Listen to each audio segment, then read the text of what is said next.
Hey, what's going on, guys? Welcome to the channel. We have some breaking news. A new main event for UFC Fight Night Brazil. Curtis Blaydes was forced to withdraw from his fight against Jailton Almeida, and the new main event for UFC Brazil will be Jailton Almeida versus Derrick Lewis. This is going to be my reaction and early prediction for this fight, and we're also going to discuss another big fight that got canceled on UFC Brazil, which was Caio Borralho versus Nursultan Ruziboyev, but they found a replacement opponent to fight Caio Borralho on a month's notice. I'm going to give my reaction and early prediction to that fight as well.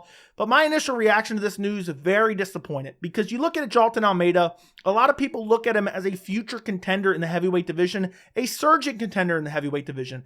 And I was really looking forward to seeing him tested against a quality opponent, because even though he's looked so dominant, he is a grappling specialist. He is a BJJ specialist, and he's ran through all his opponents in the UFC. But if you put that in context, you're looking at Anton Turkalj, the pleasure man, on short notice. You're looking at Shamil Abdurakhimov. And then most recently, you're looking at a win over Jairzinho Rozenstruik, which is Jailton Almeida's best win. And I was really looking forward to that step up in competition against a guy like Curtis Blaydes. Curtis Blaydes, a very well-rounded fighter in the heavyweight division, has heavy hands, has decent striking, has very good offensive and defensive wrestling. And when I looked at this matchup, I was thinking, if Curtis Blaydes can stuff the takedowns of Jailton Almeida and avoid the ground game in the BJJ and the submission threat of Jailton Almeida altogether, how does Jailton Almeida do on the feet? And I thought that made that fight so compelling. And now Curtis Blaydes pulls out, and instead we're getting Derrick Lewis. And don't get me wrong, Jailton Almeida versus Derrick Lewis is still a very compelling matchup. You have grappler versus striker in Derrick Lewis, and Derrick Lewis always has that nuclear threat. Like, he can put anyone out with his hands. But at the same time, Derrick Lewis, he won his last fight against Marcos Rogerio de Lima, came out, landed a flying knee, and then landed some ground and pound in the first 35 seconds of the fight. But you look at his fights before that, he lost 3 straight. He lost to Sergey Spivak, got finished there. Lost to Sergey Pavlovich, got finished there. Lost to Tai Tuivasa, got finished there. So he's 1-3 in his last 4 fights. And also on top of that, what is Derrick Lewis known for? Outside of his power, what is his weakness? He has horrible grappling. If he can't stuff the takedown by threatening uppercuts and big power shots, once you get him down, if he can't explode right to his feet in the first round only, then it's basically over. We saw what Daniel Cormier did to him. We saw what Sergey Spivak did to him. Did it in the first round. Derrick Lewis has literally no jiu-jitsu. He attempts to just explode his way back to his feet, look to land big shots. But once he gets taken down, once you close the distance, he's not very hard to take down. He's not very hard to trip. He's not very hard to drag to the ground. And then once he's on the ground, he's like a fish on his back. He really doesn't have defensive grappling of an elite level fighter. And a lot of the heavyweight division doesn't have that defensive grappling, which makes Jailton Almeida so fun to watch, because you rarely see that type of jiu-jitsu in the heavyweight division. The only fighter I can really think of like that in the heavyweight division in the past was Fabricio Werdum, who once Fabricio Werdum got you down, he was going to find a submission. And I just think this fight is nowhere near the level of test that Curtis Blaydes was for Jailton Almeida, because essentially Jailton Almeida just has to avoid the big shot of Derrick Lewis early. He has to find the clinch, drag him to the ground, and then once he drags him to the ground, it's literally over. But every time I count Derrick Lewis out, it seems like he somehow pulls it off. I counted him out against Curtis Blaydes a couple years ago. I think it was 2021. I counted him out there. He gets a brutal KO. So Derrick Lewis is one of those guys where, I mean, with his hands, he has nukes in his hands. If he lands one shot, and Jailton Almeida does have trouble closing the distance sometimes. He closes the distance kind of sloppily. But the way I see it is Derrick Lewis is just maybe a little bit more powerful version and a little less skilled striking-wise of Jairzinho Rozenstruik. And we just saw how that went. First round submission for Jailton Almeida. So honestly, this fight, while it'll still be fun, while it's still a suitable main event, it's just massively disappointing that we're not getting Jailton Almeida versus Curtis Blaydes, because that is a matchup where we were really going to find out how good is Jailton Almeida. And whenever Curtis Blaydes puts Jailton Almeida right into that title picture, that title discussion, especially with the potential of Stipe Miocic and John Jones retiring after UFC 295. But now he beats Derrick Lewis. Of course, he'll still be in that discussion, especially if both of them retire. But really, I feel like we don't have any more answers than we had before this fight. Basically, even if Derrick Lewis wins this fight and somehow gets a KO, he just ruins a contender, because there's no doubt in my mind that Jailton Almeida is a superior fighter to Derrick Lewis. It's all about the power of Derrick Lewis. In the heavyweight division, you can rely on power more than you can in other divisions. And Derrick Lewis basically has a puncher's chance in this fight. It's a 5-round fight, main event, so I don't think Derrick Lewis can go 5 rounds. He basically has to find a KO in the first or second round. I mean, maybe he finds a KO in the third round like he did against Alexander Volkov. And that's another reason I'm disappointed in this matchup. I was really looking forward to the potential Alexander Volkov versus Derrick Lewis rematch. That fight kind of made sense. You had that fight years ago at UFC 229. I believe it was Conor McGregor versus Khabib Nurmagomedov, where you had Alexander Volkov win the entire fight only to get KO'd in the last second. Then you had Derrick Lewis ripping his pants off afterwards, the whole "my balls are hot" situation. I wanted to see that rematch. I felt like now was that time for that rematch. And instead, we're getting Jailton Almeida versus Derrick Lewis. My official prediction for this fight is Jailton Almeida first round submission. I think, Derrick Lewis is like a heavyweight version of Justin Gaethje in terms of his jiu-jitsu exclusively.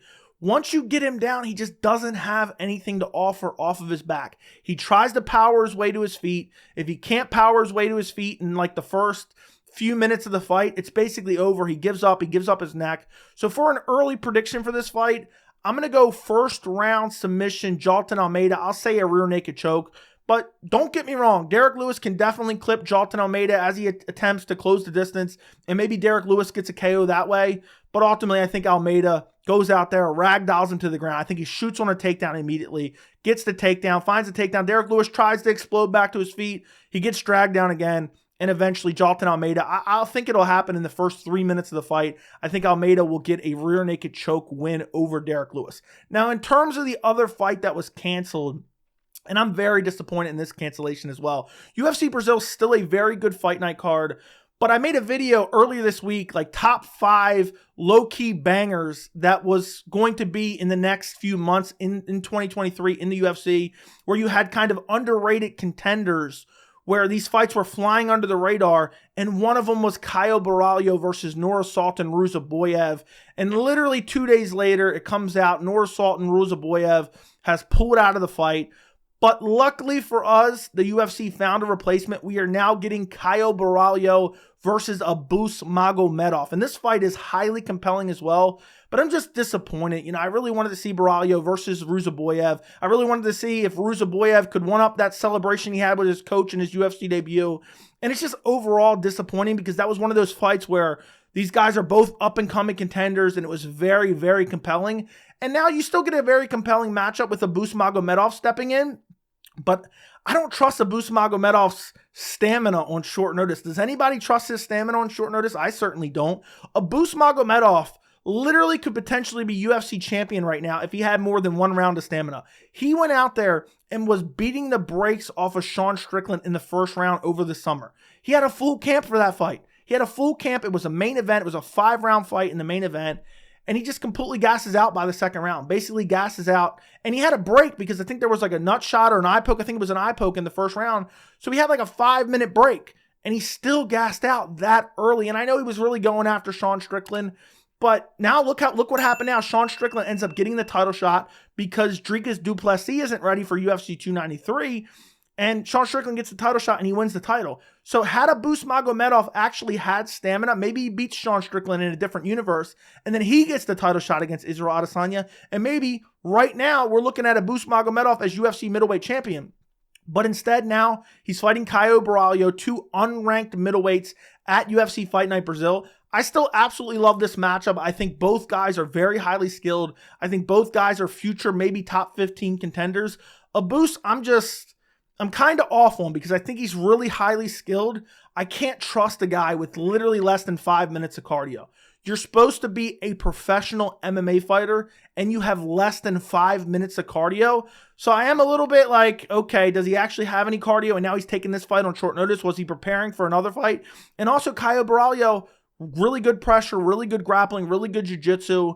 And I think if Abus Magomedov has to defend some of those takedowns, he's probably going to get exhausted if he doesn't get a first-round finish. We've seen him make his UFC debut and get a win over Dustin Stolfus, but it happened in the first minute of the first round. It literally happened in under 30 seconds in his UFC debut. But against Sean Strickland, look what happened in that first round. He completely gassed out. So this is a matchup where I'm kind of wondering, okay, what Abus shows up really. And honestly, we don't really know how good his stamina is going to look at all. So for an early prediction for that fight, I probably have to go Caio Borralho. I think Abus Magomedov's the better fighter, but I don't trust the stamina to be able to fend off those takedowns. I don't trust the stamina to be able to keep up with Caio Borralho for the long haul for a 3-round fight. I think Abus is the far superior striker on the feet. I think he has good grappling. We saw him take down Sean Strickland and get the back of Sean Strickland as well in the first round of their fight. But then he gassed out. So I can't trust Abus right now. I'm not going to pick him in this fight. And overall, this is just 2 fight cancellations for UFC Brazil.